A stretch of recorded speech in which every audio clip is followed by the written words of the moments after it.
साथियों, आप सभी का लर्निंग अड्डा 21 में मैं पुनः एक बार हार्दिक स्वागत करता हूं। साथियों, मैं हूं संजय सिंह यादव। साथियों, आज की जो वीडियो है ये गणित के बहुत ही महत्वपूर्ण टॉपिक आपकी साधारण ब्याज से ली गई। यहाँ साधारण ब्याज के 4 बहुत ही महत्वपूर्ण क्वेश्चन लिए गए हैं जो बार बार जो है प्रतियोगी परीक्षा में दोहराए जाते हैं। ये देखा जाए तो चारों जो क्वेश्चन है ये 4 टाइप के हैं, लेकिन मैं यहाँ पे इसको लगाने का एक बहुत ही बेजोड़ ट्रिक आपके बीच शेयर कर रहा हूँगा जहाँ का जिसका इस्तेमाल करके आप विद इन सेकंड के अंदर ऐसे क्वेश्चन को आप लगा पाइएगा। थोड़ा सा पहले क्वेश्चन में हम लोग कॉन्सेप्ट देख लेंगे, फिर उसके बाद वहीं से ट्रिक को डेवलप कर लेंगे। फिर वो ट्रिक आपका हर सवालों में, हर क्वेश्चन में बहुत ही यूनिक तरीके से काम करेगा। साथियों, यदि आप नए हैं, अभी तक आपने लर्निंग अड्डा 21 चैनल को सब्सक्राइब नहीं किया हुआ है साथियों, तो कृपया करके चैनल को सब्सक्राइब कर लीजिएगा, वीडियो में अंत तक बने रहिएगा। चलिए, यहाँ पर जो पहला क्वेश्चन है वो ये है कि 5% वार्षिक ब्याज की दर पर कितने वर्षों में कोई धन राशि स्वयं की 3 गुनी हो जाएगी।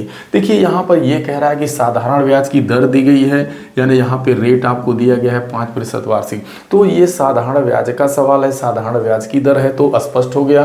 दूसरी बात, ब्याज की दर आपकी दी गई है। उसके बाद कह रहा है कि कोई धन कितने वर्षों में, यानी कितने वर्षों का मतलब यहाँ आपसे समय पूछा जा रहा है, और ये कह रहा है कितने वर्षों में वह जो राशि है वह स्वयं की क्या हो जाएगी, 3 गुना हो जाएगी। मान लीजिए वो राशि P थी, यानी वो मूलधन P था, तो अब कितना वो हो जाएगा, 3 गुना हो जाएगा, 3P हो जाएगा। दरअसल साथियों, यहाँ ये समझना होता है कि कोई अगर मान लीजिए 1 है और वो 1 से 3 हो जा रहा है, मान लीजिए राशि 1 थी, अब वो 3 हो जा रही है, 3 गुना हो जा रही है, तो दरअसल यहाँ कितना ब्याज मिल रहा है। तो देखिए, ये जो 3 है ना, यह अमाउंट जो होता है, जो मिश्र धन होता है, यह ब्याज सहित पैसा होता है। जब मिश्र धन में से हम मूलधन घटा देते हैं तो हमें यहाँ से साधारण ब्याज मालूम चल जाता है एक चीज।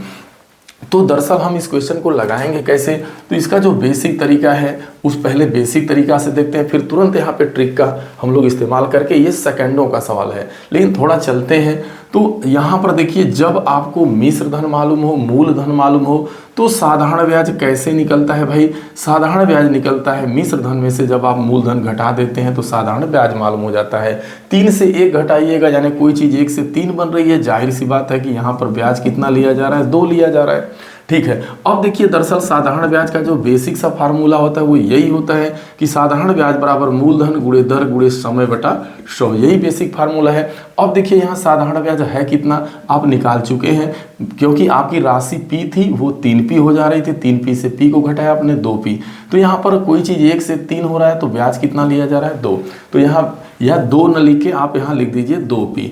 अब मूलधन P है आपका, आर रेट दिया गया है, आपको यहाँ पे 5 लिखना है, टाइम बताना है अपान 100।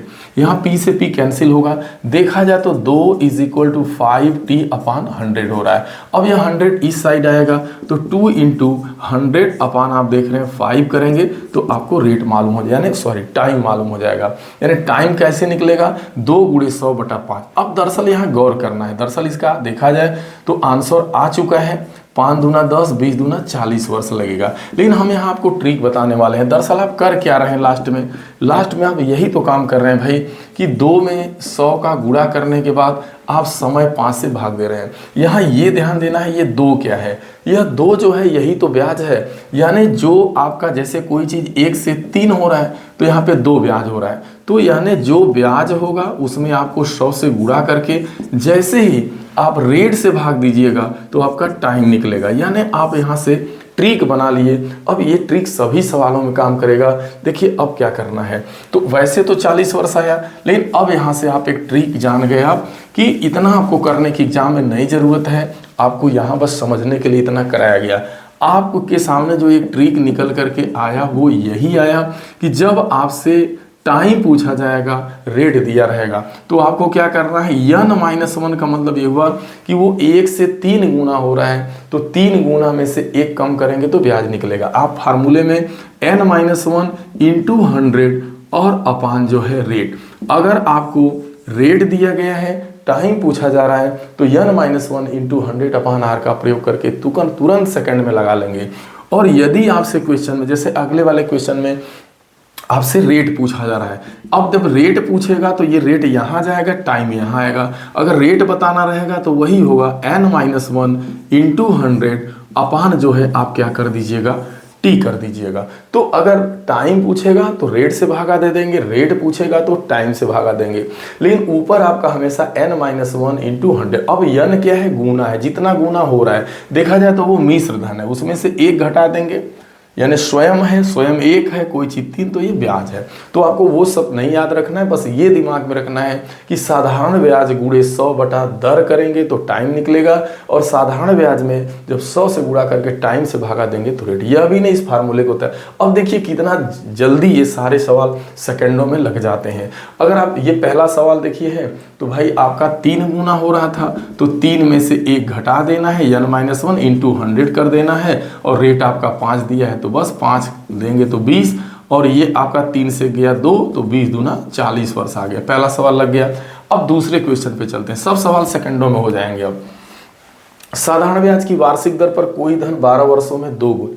साधारण ब्याज की वार्षिक दर पर कोई राशि 12 वर्षों में 2 गुनी हो जा रही है। भाई 12 वर्ष में वो क्या हो जा रही है? 2 गुनी हो जा रही है।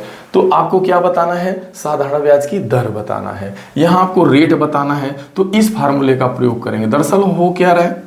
वो 2 गुनी हो जा रही है, तो 2 गुनी n की जगह 2 लिखेंगे, -1 कर देंगे, गुणे 100 कर दीजिएगा, और टाइम कितने वर्षों में भाई? 12 वर्षों में। तो यहाँ से रेट आ गया। आप इस फार्मूले का प्रयोग करेंगे, क्योंकि आप 2 गुनी हो जा रही है, 2 में से 1 कम करिएगा तो 1 आएगा, वही तो ब्याज होगा। साधारण ब्याज गुणे 100 बटा टाइम से भाग देंगे, रेट आएगा। अब देखिए हो क्या रहा है? 1 गुणे आपका 100 हो गया, अब बटा 12, तो 12 8 96, और 4 बटा के 12 हो गया, 4 1 4, 4 3 12, 8 सही 1/3%। यही वार्षिक ब्याज की दर होगी। सेकेंडों का होगा, बस कुछ नहीं करना, जितना गुना हो रहा है उसमें से 1 कम करना है, फिर 100 का गुणा कर देना है। अगर टाइम दिया है तो टाइम से भाग देंगे तो रेट निकल जाएगा, रेट दिया है टाइम से भाग देंगे, निकल जाएगा। अब देखिए बहुत ही यूनिक सवाल यहाँ पर एक है जो आपका SSC CPO में पूछा गया है। वो ये है कि 8% प्रति वर्ष साधारण ब्याज की दर पर एक राशि कितने वर्षों में स्वयं की 7/5 हो जाएगी। अब देखिए कोई राशि मान लीजिए P थी, अब वो स्वयं मान लीजिए कोई राशि 1 थी, कोई धन 1 था, मूलधन 1 था, अब वह क्या हो गया? अब स्वयं का 7/5, यानी 1 का 7/5 करिएगा तो देखिए यहाँ पे थोड़ा समझ लीजिए, लगेगा तो सेकंडों में।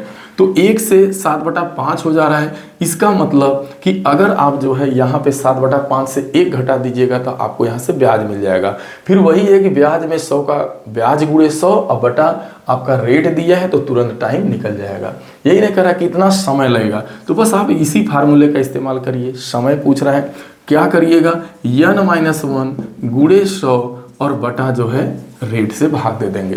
तो अब हो क्या रहा है भाई? n-1, तो ये n क्या है? ये n गुना। अब देखिए वहां 3 गुना 4 गुना 5 गुना दे रहा था, लेकिन यहाँ 7/5 गुना दे दिया। तो जो गुना हो जाता है वही तो मिश्रधन है। मिश्रधन में से मूलधन घटाइएगा तो वही तो ब्याज आएगा। तो यहाँ 7 गुना दे, 6 गुना दे, 4 गुना दे, 5 गुना दे या 7/5 गुना दे, कोई फर्क नहीं पड़ता, जो दिया है वही आप लिखेंगे। तो 7/5 गुना हो रहा है तो गुना के जगह n के जगह 7/5 लिखेंगे, -1 कर देंगे, गुणे 100 कर देंगे, और बटा r दर दिया है 8 कर दीजिएगा बस। अब यहाँ घटाएंगे, 5 1 5 तो 2/5 बचेगा, गुणे 100 करिएगा और अपान 8 करिएगा। 5 दूना 10, ये 20 हो जाएगा, 20 दूना 40, 40 में 8 से भागा लगाइएगा, 8 5 40। समय पूछा है 8 वर्ष, ये इसका आंसर हो जाएगा कि कोई धनराशि 8% जो है साधारण ब्याज की दर से वो जो है कितने वर्षों में, 5 वर्षों में स्वयं की 7/5 गुनी हो जाएगी। तो आप देख रहे हैं एक ट्रिक है, बस एक ट्रिक का इस्तेमाल करके। लेकिन जो लास्ट वाला क्वेश्चन है इसमें थोड़ा अलग तरीके का इस्तेमाल होगा, क्योंकि क्वेश्चन थोड़ा अलग हटके है। इसमें 2 कंडीशन दिया हुआ है, तो कोई बात नहीं है, 2 कंडीशन है तब भी लग जाएगा उसी ट्रिक से। एक निश्चित धनराशि साधारण ब्याज की दर से 6 वर्षों में स्वयं की 2 गुनी हो जाती है, तो वह स्वयं का 5 गुना होने में कितना समय लेगी। यहाँ 2 कंडीशन है, 2 बार गुना हो रहा है भाई। 2 गुना होने में 6 वर्ष लग रहा है, तो 5 गुना होने में कितना वर्ष लगेगा। जब ये आएगा तो आपको बस इस ट्रिक का इस्तेमाल कर देना है कि भाई 5 गुना होने में क्या समय लगेगा, यानी आपको दूसरा समय पूछा जा रहा है, यानी T2 आपसे पूछा। पहला समय तो दिया है भाई 6 वर्ष में 2 गुना हो रहा है, दूसरा समय बताना है, यानी T2 आपको बताना है। कैसे निकलेगा? आपको n2 माइनस वन, वही बात n2 माइनस वन बटा n1 माइनस वन और इंटू जो है आपको t1 कर देना। कहने का मतलब जो यहाँ जो दूसरा वाला जो साधारण ब्याज निकलेगा उसमें से पहले वाले जो साधारण ब्याज है, जो देखिए जो बाद वाला साधारण ब्याज है और जो प्रारंभिक साधारण ब्याज है, प्रारंभिक से बाद वाले में भाग देंगे फिर समय का गुणा करेंगे। यानी n2 क्या है भाई, n2 तो 5 गुना है ना, तो 5 गुना 5 में से 1 कम कर देंगे तो 4 ब्याज आ जाएगा। कोई चीज़ 1 से 5 हो गई, इसका मतलब 4 ब्याज लिया गया। कोई चीज़ 1 से 2 हो गई, इसका मतलब 1 ब्याज लिया गया। अब क्या है यहाँ पे 2 गुना, तो 2 में से 1 कम कर देंगे और गुणे जो है प्रारंभिक समय, पहला समय 6 वर्ष दिया है, दूसरा समय पूछ रहा है, आंसर हो गया। अब यहाँ क्या करना है, 5 से 1 गया 4, 2 से 1 गया 1 और गुणे 6 कर देंगे। 6 का 4 में गुणा करेंगे, आपका आ जाएगा 24 वर्ष। यही आपका क्या हो जाएगा, आंसर हो जाएगा कि अगर कोई धनराशि साधारण ब्याज की एक निश्चित दर से अब वो जो है 6 वर्षों में स्वयं की 2 गुनी हो जाती है, तो वही धनराशि उसी ब्याज की दर से कितने वर्षों में स्वयं की 5 गुनी हो जाएगी। कहीं कोई चीज़ 1 से 2 बन रही है, 1 से 5 हो रही है। जब 1 से 5 बनी तो 4 ब्याज मिला। अगर 2 से 1 से 2 हुई, 2 गुना हुई तो 1 ब्याज जो है मिला। कहने का मतलब अब फिर जो है ब्याज में, अब दूसरे वाले ब्याज में पहले वाले साथ दूसरे ब्याज में पहले ब्याज से भाग देने के बाद समय से गुणा कर देना है। यानी समय आपका क्या है, 6 वर्ष है, तो फिर आपका दूसरा समय जो पूछ रहा है वो आ जाएगा 6 चौका 24 वर्ष हो जाएगा। तो इस तरीके से आप देख रहे हैं कि जो ये कॉन्सेप्ट बताया गया, जो ये तरीका बताया गया, अगर इसका आप अच्छे से अनुपालन कर पाए तो ये ऐसे क्वेश्चन है जो प्रतियोगी परीक्षाओं में बार बार दोहराते हैं। जहां बात साधारण ब्याज की आती है तो इस टाइप का क्वेश्चन हर हाल में बनता है, चाहे एग्जाम आपका कोई भी हो। साथियों, मैं आशा ही नहीं उम्मीद करता हूँ कि ये वीडियो जरूर साथियों आपको पसंद आया होगा, और यदि साथियों वीडियो अच्छा लगा हो तो इसे अपने लोगों को भी जरूर शेयर करिएगा, अपना एक प्यारा सा कमेंट दीजिएगा। अगर अभी तक लर्निंग अड्डा 21 चैनल को आप सब्सक्राइब नहीं कर पाए साथियों, तो प्लीज़ कृपया करके आप इस चैनल को जरूर सब्सक्राइब कर लें साथियों, और यहाँ से आपको जो है काफ़ी सपोर्टिव वीडियो मिलती रहेगी। मिलते हैं हम लोग अगली वीडियो में, तब तक के लिए आप सभी को ढेर सारी शुभकामनाएं। Thank you so much.